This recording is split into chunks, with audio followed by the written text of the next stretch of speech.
Olunaku lw'eggulo omwanika w'ekibiina kya NRM Rose Namayanja yavuddeyo n'ategeeza nti abantu bonna abagala okwegatta ku NRM nga babadde ba independent balina okukozesa olunaku lwaleero okuggyayo empapula okwewandiisa basobole okwesimbawo mu kamyufu k'ekibiina.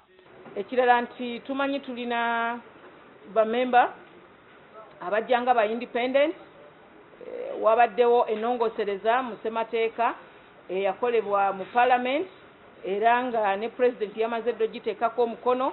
N'olwekyo abantu abo bagenda kubanga baddembe olunaku lw'enkya okubanga basobola okwewandiisa.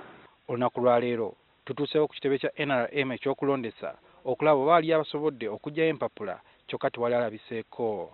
Akulira ebyokulonda mu NRM Dr. Tanga Odoi ategeezezza nga batanafuna kiwandiiko kyonna ku nsonga eno okuva eri ssaabawandiisi w'ekibiina. The issue of independence, we are waiting for the clarification from Parliament. Once Parliament finishes, once it is endorsed that they are out of independence, Electoral Commission must write to us. Or, which Secretary General will write to them. Ono era ategeezezza nga bagenda okwanirizawo bonna abagala okwegatta ku kibiina kya NRM akaseera bwe kanaatuuka. Have an open window for independence, like we shall deal with the new counties through an open window.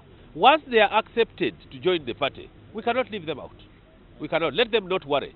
Tanga Odoi ayongedde n'okutegeeza ng'akakiiko k'ebyokulonda mu NRM kagenda okutandika kaweefube ow'okwetooloola ebitundu by'eggwanga eby'enjawulo mu kweteekera okulonda kw'ekibiina.